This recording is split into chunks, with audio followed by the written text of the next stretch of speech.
Now remember, never approach anything faster than you want to hit it.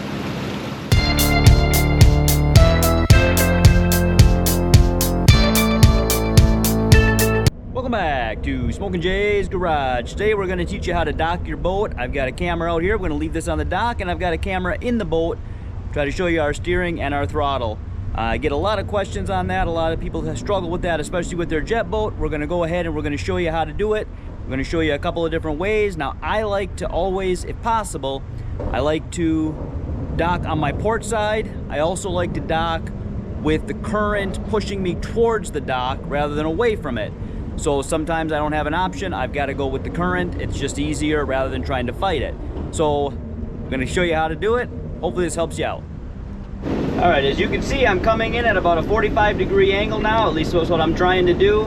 This is a straight dock rather than an actual launching dock, so I'm coming in a little bit different here, but this is where you'd be popping in and out of neutral if you felt like you were going too fast.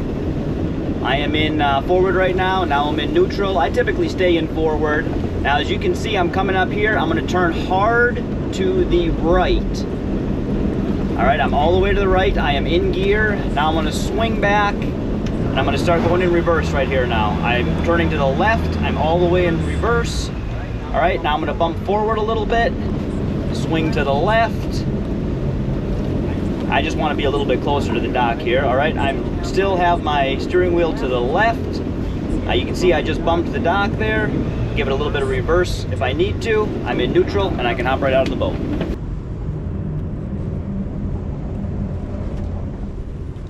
All right, you can see I've got the boat behind me. It is not tied up. I don't want it to float away, but that is what your neutral should do. You should be able to stand outside of your dock, look at your boat. It's gonna move a little bit with the current, but it should not be floating away on you. All right, there's my boat again.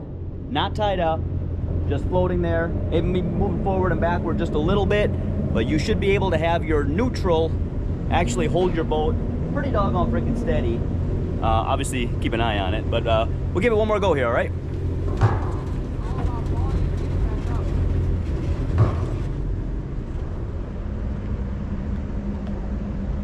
We're gonna pull in at a little bit less of an angle this time, simulating a little bit more like as if we were pulling into a launching dock, okay? Now you can see I am staying in gear.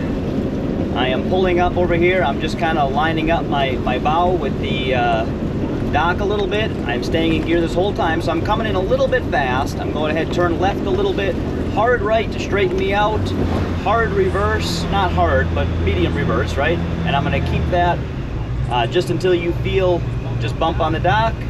And right there, we bumped on the dock. I'll give it a little bit of forward gear if I need to, just to keep me close. I'm turned all the way to, oh, that was reverse. No wonder I was. All right, there we go. I'm forward. I'm gonna pull in hard right here.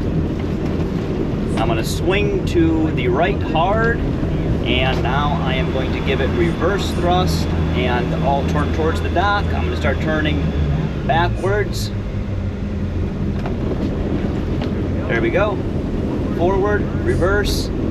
Now just use my steering wheel whichever way that I need to go. The current is pushing me forward a little bit. I want to stay towards the dock. Give a little bit of forward thrust. A little bit of forward thrust to get my bow the way that I want it. And now I'm really just kind of playing around here. You can see that I'm just right up against the dock, not quite bumping it. And right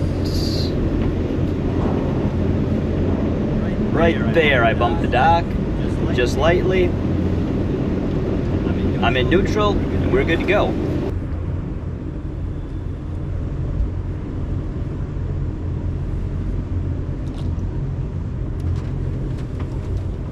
All right, I'm pulling into the dock that I actually dock at now. You can see that these poles are coming up against, I gotta be more precise, they are about 27 feet, 26, 27 feet apart.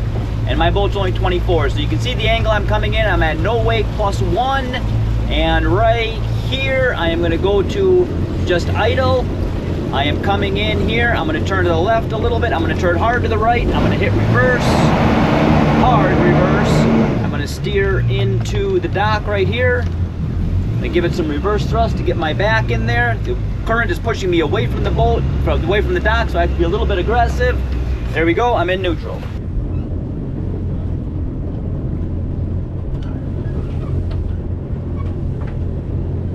See that my bow is drifting away. The whole boat is drifting away. The bow is first a little bit, but I got my stern in and I can go ahead and pull the boat in and I'm good to go. Now I always, like I said, I prefer to have the current pushing me into the dock rather than out of the dock, but I also don't like backing in blindside. And the current today wasn't really that bad, so I went ahead and fought it with the boat rather than trying to back in blindside. Now if I can get this camera and the camera on the boat, hopefully I can put these together at the same time and you'll be able to see what the boat is doing and hear what I'm doing. Hopefully I explained it good enough. It'll come second hand after a while. It'll be more second nature. You'll just kind of feel that you need to go right, left, forward, reverse, whatever. Go ahead and take time to practice. I'm on a dock today. You can see there's nobody else on the dock. That's a great time to come in, practice, work with your, especially if you're new to a jet boat. It handles differently. It handles really good, but it's different than what you're used to if you had a stern drive. Now, just for the reference, I am on a twin engine, but I have my throttles synced together, so I am not splitting them. That takes more practice, and to be honest, I'm not very good at it. But you're very maneuverable when you do split the throttles. I didn't do that for two reasons. One, like I said, I'm not very good at it. And those of you who have a single engine don't have that option. Obviously, the single engine and the twin engine synced together are going to handle somewhat the same. So that'll give you an idea. If you've got a single engine, you can pull in exactly the way that I explained, and you don't have to worry about splitting your throttles, which will give you more control once you practice with that as well. So that's something you can do, practice with. But come out to a dock here that doesn't have anybody on it and just take your time. And remember, don't go faster than what you want to hit the dock, but take some time, practice. I know I said that like 6 times already. I'm gonna say it like 3 more times before the end of this video. Take some time and practice. Practice, practice. Hopefully, this video was helpful to you if you watched this channel for the first time and you haven't already. And you want to. A boom. Please subscribe.